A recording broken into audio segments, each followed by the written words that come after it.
اعوذ باللہ من الشیطان الرجیم بسم اللہ الرحمن الرحیم اللہم صلی علی محمد وعلی محمد وعجل فرجہم۔ ناظرین السلام علیکم ورحمۃ اللہ وبرکاتہ۔ میں آپ کا میزبان سید رضوان دندخوی آج ایک اہم پروگرام لے کر حاضر ہوا ہوں۔ امام زمانہ جل اللہ تعالیٰ فرجہ شریف کی ولادت اقدس کے موقع پر ان کی شخصیت، ان کے کردار کے حوالے سے، غیب پر ایمان کے حوالے سے آج ہم گفتگو کریں گے۔ حسینی چینل پر یہ پروگرام نشر کیا جا رہا ہے۔ آج ہمارے مہمان عالم اس وقت ہمارے درمیان موجود ہیں۔ حجت الاسلام والمسلمین عالی جناب مولانا سید عباس ناصر سعید ابقاتی صاحب قبلہ یہاں پر موجود ہیں، جو آج امام زمانہ اجل اللہ تعالیٰ فرجہ شریف کی ولادت کے حوالے سے، غیب پر ایمان کے حوالے سے گفتگو کریں گے۔ سب سے پہلے تو ہم ان کا شکریہ ادا کریں گے کہ وہ یہاں پہ تشریف لائے اپنی مصروفیت کے باوجود، اور ہمیں ایک ایسا موقع فراہم کیا کہ امام کے سلسلے سے ہم لوگ گفتگو کریں اور مومنین تک پہنچائیں۔ دوسرے مہمان اس وقت ہمارے درمیان موجود ہیں، عالی جناب سید اشرف علی عابدی صاحب، جو منقبت پیش فرمائیں گے۔ آئیے سب سے پہلے اس پروگرام کا آغاز ہم کرنا چاہیں گے، جس میں عالی جناب سید اشرف علی عابدی صاحب کی خدمت میں چلیں گے اور ان سے ایک نعت رسول مقبول کی فرمائش ہے مومنین کی طرف سے کہ وہ پیش فرمائیں۔ صلی علی نبینا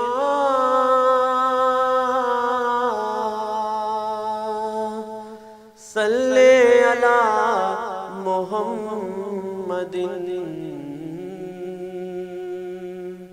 صلی اللہ علیہ وسلم صلی اللہ علیہ وسلم۔ محمد ہمارے بڑی شان والے، محمد ہمارے بڑی شان والے، وہ نبیوں میں رحمان لقب پانے والے، محمد ہمارے بڑی شان والے، محمد ہمارے بڑی شان والے۔ خدا جس کے سینے پہ قرآن اتارے، مدثر کہے اور مزمل پکارے، خدا جس کے سینے پہ قرآن اتارے، مزمل کہے اور مدثر پکارے، وہ نور خدا دو جہاں کے اجالے، محمد ہمارے بڑی شان والے، محمد ہمارے بڑی شان والے۔ تو جب آئے زمین پر محمد ہمارے، فلک نے زمین پر بچھائے ستارے، اٹھے سرزمین عرب سے یہ نعرے، محمد ہمارے بڑی شان والے، محمد ہمارے بڑی شان والے۔ تو بدن نور جن کا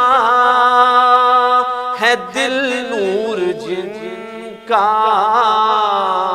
بدن نور جن کا ہے، دل نور جن کا، زبان نور جن کی، عمل نور جن کا، یہ خاکی بنائے کیا ان کے خاکے، محمد ہمارے بڑی شان والے، محمد ہمارے بڑی شان والے، تو سن 61 میں بھی ایک فتنہ اٹھا تھا، سن 61 میں بھی ایک فتنہ اٹھا تھا،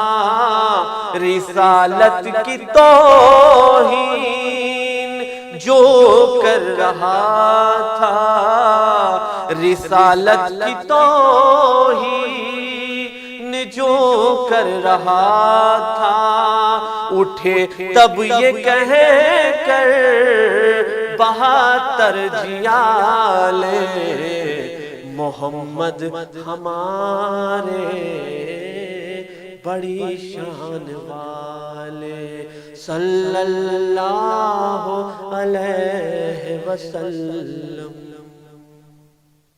جی ہاں مومنین، تو اب ایک بار پھر ہم اپنے عالم دین کی طرف چلیں گے، عالی جناب مولانا سید عباس ناصر صاحب قبلہ کی خدمت میں، اور ان سے جو آج امام زمانہ عجل اللہ تعالیٰ فرجہ شریف کے سلسلے سے ہمارا سوال ہے کہ قرآن مجید نے بھی غیب پر ایمان لانے کی فرمائش کی ہے اور بات کہی ہے، غیب کا کانسیپٹ کیا ہے اور غیب کو ہم کیسے سمجھ سکتے ہیں؟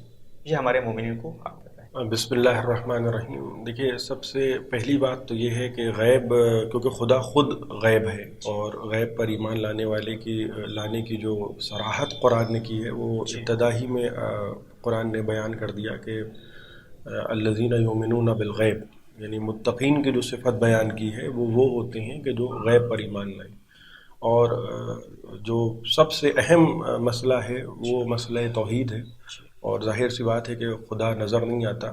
جب بھی لوگوں نے خدا کو دیکھنے کے متعلق جناب موسیٰ سے بھی کے دور میں بھی جب بنی اسرائیل نے کہا کہ لن نؤمن لک حتی نری اللہ جہرا، کہ ہم آپ پر اس وقت تک ایمان نہیں لائیں گے جب تک کہ ہم اپنی نگاہوں سے خدا کو دیکھیں نہیں، تو کیونکہ وہ جسم و جسمانیت سے مبرہ ہے، لہذا وضاحت سے کہہ دیا کہ لن ترانی، اب ایمان لاؤ چاہے نہ لاؤ لیکن تم ہمیں دیکھ نہیں سکتے، کیونکہ خدا اصل و بنیاد ہر چیز کی کہ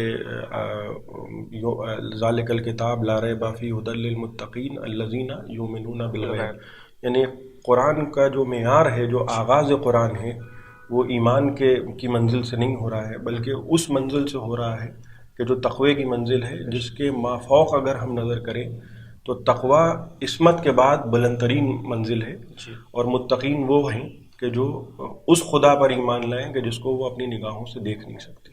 ہم چاہیں گے کہ اور اس غیب کا جو کانسیپٹ ہے، ہمارے جو نوجوان اس وقت آپ کو سن رہے ہیں ان کے لیے تھوڑا سا اور بھی اس کی وضاحت کر دیں تاکہ وہ اس سے سمجھ لیں کہ یہ غیب کا جو کانسیپٹ ہے وہ کیا ہے۔ اور دیکھیے، آسان الفاظ میں بیان کروں تاکہ ہمارے نوجوانوں کو سمجھنے میں آسانی ہو۔ سب سے پہلا مسئلہ یہ ہے کہ وہ خدا ہے کہ جو نظر نہیں آ رہا ہے۔ اس نے آدم علیہ السلام کا جب پیکر بنایا ہے تو شیخ صدوق اپنی کتاب کمال الدین میں لکھتے ہیں کہ پیکر آدم بنانے سے 700 برس پہلے اعلان کر دیا کہ ہم زمین پر ایک خلیفہ بنائیں گے۔ اب خلیفہ ہوتا کون ہے کہ اگر مثلاً آپ نے کوئی مسجد بنائی اور اگر آپ نے اس مسجد کو بنانے کے بعد خود اس میں نماز پڑھائی اور اس کے بعد نماز پڑھانے کے لیے کسی کو اپائنٹ کر دیا تو وہ شخص آپ کا خلیفہ کہلائے گا۔ اچھا، تو اگر براہ راست کوئی انسان کوئی کام کرے تو وہ خود خلیفہ نہیں۔ اچھا، اب اللہ نے جو خلیفتی فی الارض یہ جو لفظ استعمال ہوئے ہیں کہ یہ ہمارے نمائندے ہیں زمین پر، تو وہ فرشتوں کے لیے جو یہ اعلان تھا کہ 700 برس پہلے اعلان کرنے کا جو فلسفہ ہے وہ شیخ صدوق بیان فرماتے ہیں، وہ اس لیے ہے تاکہ غیبت کا ایک نظریہ خود فرشتوں کے سامنے رہے، کہ ان کے ذہن میں ایک خیال رہے کہ فرشتوں کو یہ معلوم رہے کہ کوئی آنے والا ہے۔ 700 برس کے بعد اس پیکر کو بنایا گیا اور جس کو حکم دیا کہ اس کو سجدہ کرو۔ ظاہر سی بات ہے، اب اس میں بھی 3 طرح کی غیبتیں ہیں۔ پہلی غیبت یہ ہے کہ وہ سجدہ ظاہراً تو آدم علیہ السلام کے مٹی کے بنائے ہوئے پیکر کو ہو رہا ہے، اور ایک غیبت جو اس میں پوشیدہ ہے وہ انوار محمد والے محمد کو جو سجدہ ہے، اطاعت خدا کی ہو رہی ہے، سجدہ آدم کو ہو رہا ہے، تعظیم آل محمد کی ہو رہی ہے۔ اس میں ایک چیز ظاہر ہے اور 2 چیز غائب ہے۔ تو یہ سلسلہ اس طرح سے رہا کہ بہت ساری چیزیں، یعنی جنت ہے، جہنم ہے، فرشتے ہیں، ملائکہ ہیں، اور ان سب پر ایمان لانا ہے. یہ 50-50 کا کانسیپٹ اسلام میں نہیں ہے کہ مطلب ہم عادی باتوں کو یا جو سامنے ہم دیکھیں. اور غیب اس لیے بھی جو سب سے زیادہ اہمیت دی گئی ہے حدیث محمد وآل محمد علیہ السلام میں، وہ آخر زمانے کے لوگوں کو دی گئی ہے. اور وہ اس لیے دی گئی ہے کہ کسی کے سامنے ہونے پر انسان دو صورتوں میں گرفتار ہوتا ہے. ایک آدمی آپ کے سامنے ہے، اب اس کی بیعت کرنا ہے، مثال کے طور پہ وہ کوئی بھی ہو سامنے ہے. اب وہ سامنے اگر موجود ہے تو دو باتوں کا خطرہ ہو سکتا ہے کہ یا تو کوئی لالچ ہے اس لیے ہم اس کی بیعت کر رہے ہیں، یا ہمیں اس سے خوف ہے کہ کہیں یہ ہمیں اگر ہم اس کی بات نہ مانیں تو یہ ہمیں نقصان نہ پہنچائے، اس لیے بھی ہم بیعت اس کی کریں. تو دو یا فائدہ ہے یا نقصان ہے. لیکن غیب پر ایمان لانے میں یہ دونوں باتیں نہیں ہیں. نہ کوئی فائدہ ہے کہ کوئی جو انسان سامنے ہی نہ ہو وہ ہمیں کیا فائدہ دے گا، ڈر بھی نہیں، کوئی نہ کوئی ڈر ہے کہ وہ ہمیں نقصان پہنچا سکتا ہے. لہٰذا یہ جو ہمارا دور ہے یہ سب سے زیادہ اہمیت کا حامل دور اس لیے قرار پایا ہے کہ لوگوں نے جس کو مانا ہے، یا تو کسی نہ یہ ایک تو مخلص طبقہ ہوتا ہے لیکن وہ چند لوگ ہوتے ہیں. ظاہر سی بات ہے جو جمہور کی جہاں تک کی بات ہے ان کو یا تو کسی نہ کسی قسم کا لالچ ہوتا ہے یا کسی نہ کسی قسم کا خوف ہوتا ہے. تو اہم ترین مسئلہ یہ ہے کہ ہم اس زمانے پر ثابت قدم رہیں کہ اپنی نگاہوں سے نہ دیکھیں اور ایمان لائیں. لہٰذا ایسے ہی طبقے کو متقین کہا گیا ہے. بہتر ہے. ابھی ہم آپ کی طرف جناب دوبارہ بھی آئیں گے. اس وقت ایک بار پھر سے ہم چلیں گے علی جناب اشرف علی عابدی صاحب کی خدمت میں اور چاہیں گے کہ خوبصورت سا کلام ہمارے مومنین کے لیے وہ پیش فرمائیں. اللہ جل یا امام زمانہ، اللہ جل یا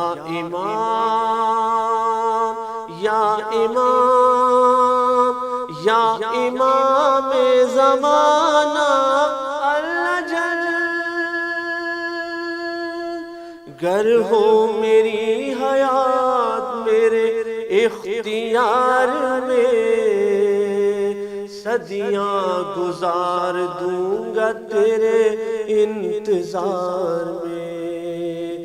مولا ابا پردہ غیبت اٹھائیے، 2 دن تو زندگی کے گزاروں بہار میں. مولا ابا پردہ غیبت اٹھائیے، 2 دن تو زندگی کے گزاروں بہار میں. اس وقت گرچہ عدل سے خالی زمین ہے، مظلوم کے مکان میں ظالم مکین ہے.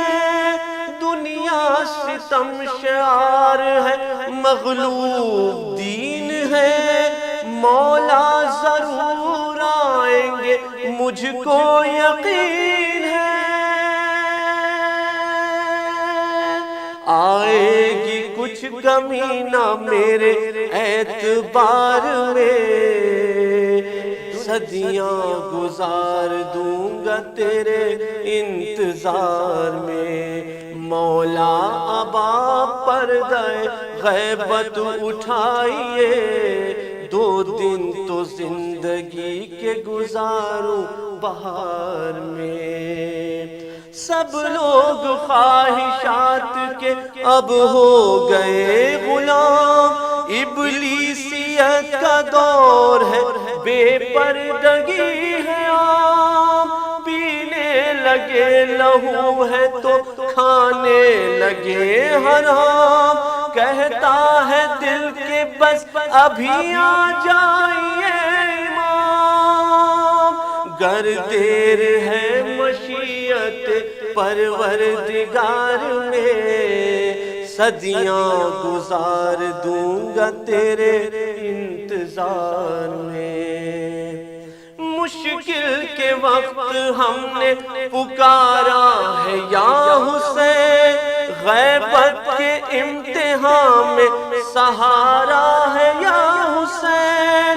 قرآن اہل بیت کا پارا ہے یا حسین، ہم حق نے ہمارے دل پہ اتارا ہے یا حسین. رہ کر دعائیں بنت نبی کے حصار میں، صدیاں گزار دوں گا تیرے انتظار میں۔ در پر تمہارے ہوتے ہیں ہر روز معجزے، کتنے امیر ہو گئے اس در کی بھیک سے، سب اپنے اپنے حصے کی خیرات لے گئے، ذکر امام عصر میں حصہ قمر ملے۔ میں مطمئن ہوں میں بھی کھڑا ہوں قطار میں، صدیاں گزار دوں گا تیرے انتظار میں۔ مولا ابا پردہ غیبت اٹھائیے، 2 دن تو زندگی کے گزاروں بہار میں۔ اللہ جل یا امام زمانہ، اللہ جل۔ ایک بار پھر سے ہم اپنے عالی جناب حجت الاسلام والمسلمین عالی جناب مولانا سید عباس ناصر ابقاتی صاحب قبلہ کی خدمت میں چلیں گے، اور جو ہمارا ان سے سوال ہے کہ غیب پر ایمان کے سلسلے میں قرآن مجید نے گفتگو کی ہے اور متقین کا لفظ بھی استعمال کیا ہے، متقین کی ڈیفینیشن اور غیب کے حوالے سے آپ ہمارے مومنین کو بتائیں۔ دیکھیے، متقین کی تعریف میں تو نہیں کر سکتا، اس لیے کہ تقویٰ جیسے میں نے عرض کیا کہ بہت عظیم منزل ہے۔ نہج البلاغہ میں امیر المومنین سے کسی نے پوچھا، اور جہاں تک کہ میرا حافظہ ساتھ دے رہا ہے، حمام ایک صحابی تھے امیر المومنین کے، اور انہوں نے پوچھا، نہج البلاغہ میں خطبہ موجود ہے کہ صف لی المتقین حتیٰ کانی انظر الیہم، کہ ایسی تعریف متقین کی بیان کیجیے کہ ایسا لگے کہ میں متقین کو اپنی نگاہوں سے دیکھ رہا ہوں۔ اور امیر المومنین نے یہ نہج البلاغہ میں موجود ہے کہ تساقل عن جواب ہی، کہ جواب دینے میں تھوڑا سا تعامل کیا تو ان کا اصرار بڑھا۔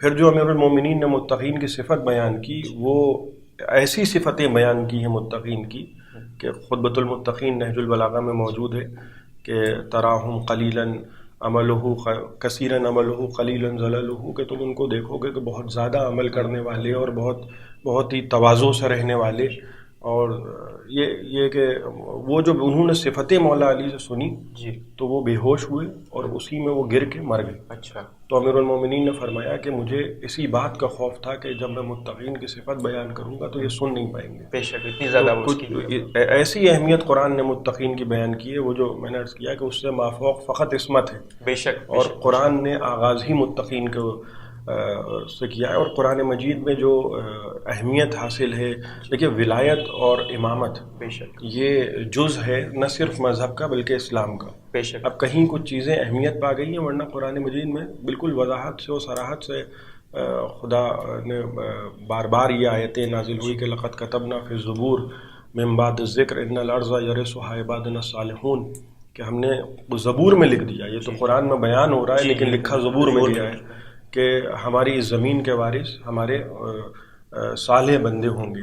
تو یہ زمین کسی کی میراث نہیں ہے بلکہ صالح بندوں کی میراث ہے۔ اور پھر کہا کہ وعد اللہ الذین آمنوا منکم وعملوا الصالحات لیخلفن لہم فی الارض، کہ ہم نے اللہ نے وعدہ کیا ہے کہ ہم جو عمل صالح کرے گا اور ایمان لائے گا ہم اس کو زمین پر خلافت عطا کریں گے۔ اور یہ جو زمین ہے یہ پوری زمین پہ خلافت عطا ہوگی، یہ ایک مطلب کسی خاص ملک میں محدود نہیں ہے۔ لہذا ظہور کے متعلق ابھی اس علامت کو ظاہر ہے کہ آج تک اسلام کا غلبہ پوری دنیا پہ نہیں ہوا، یہ ابھی اللہ کا وہ وعدہ ہے جس کو ابھی پورا ہونا ہے۔ اچھا، تھوڑا سا آگے پورا ہو گئی اور یہ بھی خدا نے بالکل صراحت سے قرآن نے کہہ دیا کہ ہم نے وعدہ کیا ہے جیسے ہم نے کما استخلف الذین من قبلہم، ہم ویسے ہی خلافت عطا کریں گے جیسے ہم نے ان سے پہلے والوں کو خلافت عطا کی تھی۔ تو خلافت عطا کرنے والا خدا ہے، وہ من جانب الناس نہیں ہے بلکہ من جانب اللہ ہے۔ تو اللہ خلافت عطا کرے گا اور پوری دنیا پر، لہذا شیعہ سنی تمام کتابوں میں مروی ہے کہ جب امام کو ظہور ہوگا تو کوئی گھر دنیا کا باقی نہیں رہے گا کہ جہاں اسلام نہ ہو۔ یعنی پوری دنیا میں صرف ایک پرچم لہرائے گا، وہ اسلام کا پرچم ہے، ایک کلمہ لہرائے گا، وہ لا الہ الا اللہ محمد. اور یہ ہوگا وہی ہے کہ کچھ اللہ کے جو بھیجے ہوئے خیبر کے میدان میں گئے سب پرچم ہاتھ میں لے کے، پرچم پہ لا الہ الا اللہ لکھا تھا، لیکن ہاتھ جو تھا وہ کیونکہ وہ ہاتھ نہیں تھا جس پہ تائید الہی تھی، لہذا فتح و کامیابی نہیں. بے شک نہیں. تو اللہ کی تائید جس کو حاصل ہوتی ہے وہی اسلام کے پرچم کو بلند کر سکتا ہے. لہذا اسلام پیغمبر نے فرمایا کہ جب میرا بیٹا آئے گا هو الذی تطوی لہ الارض، کہ اس کا وہ جب آئے گا تو اس کے لیے زمین جو ہے وہ ایسی ہو جائے گی جیسے ہم آسانی سے ایک دو قدم چلتے ہیں، وہ پوری دنیا میں اسی کے نور سے پوری دنیا روشن ہو جائے گی. سبحان اللہ. تو یہ غیبت کے متعلق یہ وہ قرآن میں اور دیگر آیات ہیں جو باقاعدہ ظہور پہ دلالت کرتے ہیں. ابھی آپ نے اہل سنتوں کا بھی ذکر بیچ میں کیا تھا، تو ہم ابھی ایک سوال ہم کرنا چاہیں گے کہ کیا امام زمانہ کی غیب کا سلسلہ جو عقیدہ ہے یہ صرف شیعوں میں ہی ہے یا پھر اہل سنت میں بھی ہے یا ان کے علماء میں بھی ہے؟ لیکن ابھی اس سوال سے پہلے ہم چاہیں گے کہ اپنے اشرف علی عابدی صاحب کی خدمت میں چلیں کہ وہ ایک منقبت اور پیش فرمائیں. میں چاہتا ہوا، میں چاہتا ہوا نیا اہتمام ہو، میں چاہتا ہوا نیا اہتمام ہو، یاسین کی شراب ہو طٰہٰ کا جام ہو، یاسین کی شراب ہو طٰہٰ کا جام ہو، پھوٹے سحر دلوں میں تو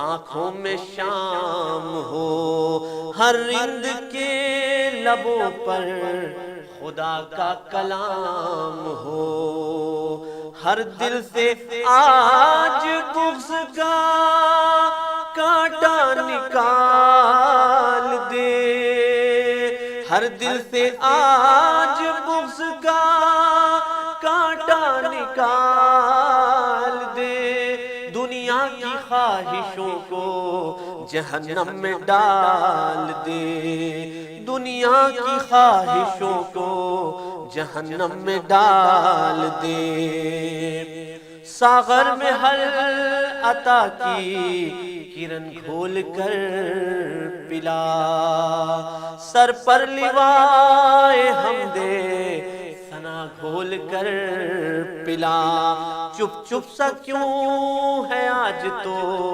ہنس بول کر پلا، رندوں کا ظرف پوری طرح تول کر پلا، رندوں کا ظرف پوری طرح تول کر پلا، ساغر میں آج اتنی مقدس شراب ہو، ساغر میں آج اتنی مقدس شراب ہو، پی لے گناہ گار تو حج کا ثواب ہو، پی لے گناہ گار تو حج کا ثواب ہو، وہ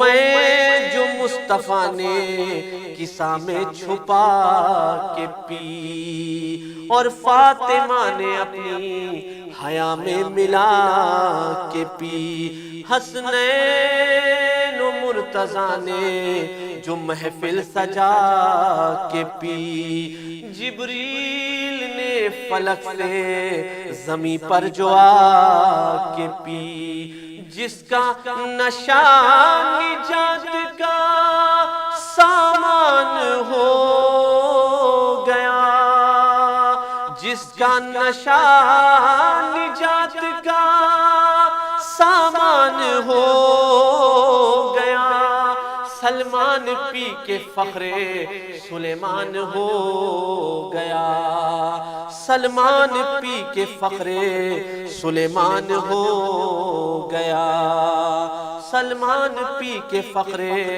سلیمان ہو گیا، اے باغ عسکری کے مقدس ترین پھول، اے کعبہ فروع نظر قبلہ اصول، آ ہم سے کر خراج دل و جاں کا بھی اصول، تیرے بغیر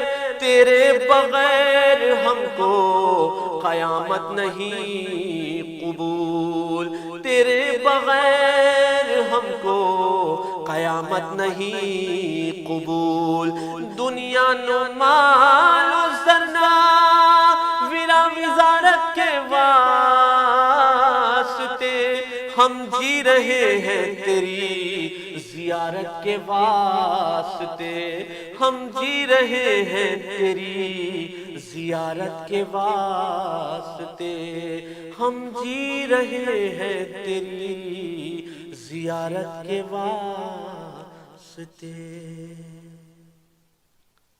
جی مومنین، تو ایک بار پھر سے ہم علی جناب حجت الاسلام مولانا عباس سعید ناصر صاحب کی خدمت میں چلیں گے، اور ہم چاہیں گے کہ وہ جو ہمارا سوال ہے کہ امام زمانہ عجل اللہ تعالیٰ فرجہ شریف کی غیب کا جو عقیدہ ہے، کیا صرف وہ شیعوں کے لیے ہے یا پھر اہل سنت میں بھی ہے یا پھر پوری جو عالم اسلام ہے اس کے لیے بھی ہے؟ اہل سنت کے بڑے علماء اس سلسلے میں کیا روایت پیش کرتے ہیں ہمارے مومنین کو بتائیے۔ دیکھیے، یہ عقیدہ غیبت اکلوتا ایسا عقیدہ ہے کہ جس پہ کوئی اختلاف نہیں ہے۔ اچھا، یہ اور بات ہے کہ معرفت کی کبھی کبھی کمی ہوتی ہے اور وہ لوگوں کو اس کا شعور نہیں ہوتا۔ عام طور پہ ایک ظاہری فلسفہ یہ بن گیا ہے کہ صرف امامت شیعوں میں ہے، جی، اہل سنت کے یہاں بھی امامت ہے، اور یہ جو خاص طور پہ عقیدہ ظہور ہے، یہ اتنی زیادہ روایتیں وارد ہوئی ہیں، اور اس پر کسی قسم کا یعنی علماء اہل سنت کی، ہمارے برادران اہل سنت میں 6 بڑی کتابیں اچھا جو سیاہ ستہ کہلاتی ہیں۔ جی، اب یہ جو بخاری اور مسلم ہیں، ان میں باقاعدہ 12 کا لفظ آیا ہے، خلفاء بعدی 12۔ اچھا، یہ کہ میرے بعد پیغمبر نے فرمایا میرے 12 خلیفہ ہوں گے۔ جہاں تک کہ امام مہدی کے متعلق اور ظہور کے متعلق روایتوں کا تعلق ہے، ترمذی شریف میں، سنن ابن ماجہ میں، یہ جو سیاہ ستہ کی کتابیں، ان سب میں باقاعدہ نام بنام روایتیں آئی ہیں اور کسی قسم کا کوئی اختلاف نہیں ہے۔ میں ترمذی شریفی کی ایک روایت ہے کہ ابن مسعود سے غالباً یہ روایت ہے کہ پیغمبر نے فرمایا لا یذهب الدنیا حتی یبعث اللہ رجلا من اہل بیتی، کہ یہ دنیا زائل نہیں ہوگی یہاں تک کہ میرے اہل بیت میں سے اللہ ایک شخص کو مبعوث نہ کر دے۔ لفظ بعثت جو پیغمبر کے لیے ہے، لا یبعث اللہ حتی یبعث اللہ، کہ اللہ مبعوث کرے گا۔ اچھا، وہ یہاں امام زمانہ کے لیے، وہ امام زمانہ کے لیے۔ اور دوسرے مقامات پر غالباً ابن ماجہ میں یہ روایت موجود ہے کہ مہدی منا اہل البیت، یہ باقاعدہ نام، اور پیغمبر نے یہ بھی فرمایا کہ اس کا نام یہ ہوگا، اور فرمایا کہ اسمہ اسمی و اسم ابوہ اسم ابی، کہ اس کا نام میرے نام سے ہوگا، اس کے باپ کا نام میرے باپ کے نام پہ ہوگا۔ تو اتنی زیادہ روایتیں ہیں، اور سب معتبر ترین کتابوں میں، شیعہ سنی تمام روایتوں میں ایک باریک سا اختلاف ہے، وہ بھی میں عرض کر دوں، وہ یہ ہے کہ شیعوں کا عقیدہ یہ ہے کہ امام زمانہ پیدا ہو چکی ہیں، اچھا، اور اس دنیا میں موجود ہے۔ جی، اہل سنت کا عقیدہ یہ ہے کہ وہ ابھی پیدا ہوں گے۔ اچھا، ہوں گے، یہ بس ایک اختلاف یہ ہے، باقی کوئی ایسا اختلاف نہیں ہے۔ اہل سنت بھی مانتے ہیں کہ وہ اولاد جناب سیدہ ہوں گے، نسل امیر المومنین میں ہوں گے، ان کا نام مہدی ہوگا۔ اور پیغمبر نے یہ تک کہ بتا دیا کہ اپنے اصحاب کے درمیان مسجد میں بیٹھے ہوئے تو فرمایا کہ میں دیکھ رہا ہوں کہ میرا بیٹا نازل ہو رہا ہے، اور عیسیٰ اس کے پیچھے نماز پڑھ رہے ہیں۔ یہ کوئی اختلافی مسئلہ نہیں ہے، البتہ یہ کہ کچھ چیزیں بے خبری کا شکار ہو جاتی ہیں۔ عام طور پہ لوگ سمجھتے ہیں کہ کیونکہ یہ زیادہ مناجات کرتے ہیں، مولا علی کو سب مانتے ہیں، لیکن کیونکہ اب ہمارے زبان سے زیادہ شاید نام علی نکلتا ہے تو لوگ ہم کو علی والا سمجھنے لگے، حالانکہ جو نبی والا ہے وہ حقیقت میں علی والا ہے۔ ویسے ہی عقیدہ ظہور امام آخر الزمان یہ سب جگہ ہے۔ اب یہ ہے کہ ہماری زبان سے کیونکہ 12ویں امام کے متعلق زیادہ لوگ سنتے ہیں تو سمجھتے ہیں کہ یہ عقیدہ خاص شیعوں کا ہے، البتہ یہ عقیدہ قرآن میں بھی ہے، یہ بزرگ ترین کتب اہل سنت میں معتبر ترین روایتوں سے ظہور امام آخر الزمان ثابت ہے، اور اس میں کسی قسم کا کوئی شک نہیں ہے۔ جی، ہم چاہیں گے کہ اس پروگرام کا کیونکہ اختتام کا وقت ہو گیا ہے تو آخری پیغام آپ کیا دینا چاہیں گے وہ دیکھنے والے جو حسینی چینل پر آپ کو اس وقت سن رہے ہیں؟ دیکھیے ایک پیغام بس میں یہ دینا چاہوں گا کہ جیسا کہ پیغمبر نے ارشاد فرمایا کہ انتظار بزرگ ترین عبادت اور اعظم ترین عبادت انتظار فرج ہے. اب انتظار کی دو کیفیتیں ہیں، یہ میں ذرا سا اس کی وضاحت کر دوں. ایک انتظار اس کیفیت میں ہوتا ہے کہ مثلا رمضان کا ہم انتظار کر رہے ہیں. اب ہو سکتا ہے کہ کل پہلی رمضان ہو تو ہم روزہ رکھ لیں گے، اور اگر نہیں ہوئی تو ہم پرسوں رکھ لیں گے. تو ایک آمادگی ہے، لیکن اس آمادگی میں بھی اگر ہے. یہ کہ اگر ہمیں یہ اطلاع مل گئی کہ صاحب سورج گہن ہوگا یا چاند گہن ہوگا، اگر کا لفظ تو وہ اگر ہو گیا کہ اگر ہوا تو ہم پر نماز آیات ہے، اور اگر نہیں ہوا لیکن امام کا انتظار ہم اس صورت میں نہیں کر سکتے. اگر یہاں پہ نہیں استعمال یہ اگر نہیں ہے، یہ کہ اگر ہوا تو ہم حاضر ہیں. کیونکہ ہمیں اپنے آپ کو، جیسے کہ قرآن نے کہا کہ اللہ اس قوم کی حالت کو تب تک نہیں بدلتا جب تک کہ وہ قوم اپنی حالت کو خود نہ بدلے. تو ہمیں اپنے آپ کو اگر مگر پہ ہم امام کا انتظار نہیں کر سکتے، کیونکہ ہمیں اپنے آپ کو اس طرح سے آمادہ رکھنا چاہیے، کیونکہ یہاں ظہور ہونا ہے، کب ہو یہ کسی کو نہیں معلوم ہے، اور ہمیں اپنے انتظار کو آمادگی کے ساتھ انتظار کرنا ہے، اگر مگر کے ساتھ انتظار نہیں کرنا ہے.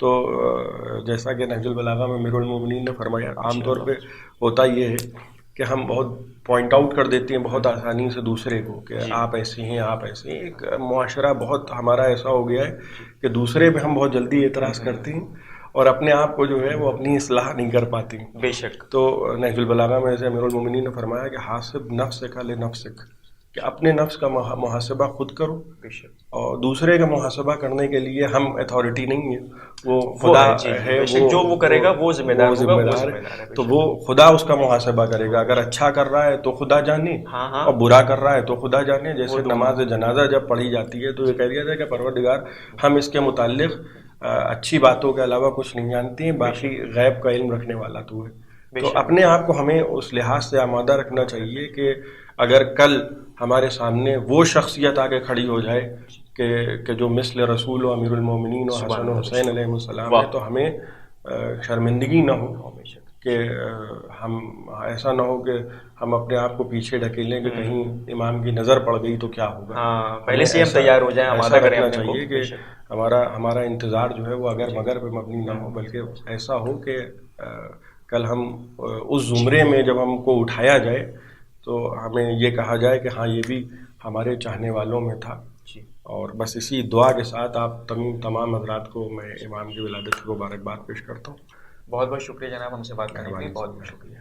تو یہ تو تھی حجت الاسلام والمسلمین علی جناب مولانا عباس ناصر سعید ابقاتی صاحب، کہ جو امام زمانہ عجل اللہ تعالیٰ فرجہ شریف کی ولادت کے حوالے سے، غیب کے حوالے سے یہاں پر گفتگو فرما رہے تھے. اب اپنے میزبان سید رضوان نقوی اور ہماری حسینی چینل کی ٹیم کو دیے اجازت، اس امید کے ساتھ کہ آپ کے سامنے انشاءاللہ ایک اور پروگرام کے ساتھ ہم حاضر ہوں گے. آپ دیکھتے رہیے حسینی چینل. خدا حافظ. السلام علیکم ورحمۃ اللہ وبرکاتہ. فی امان اللہ.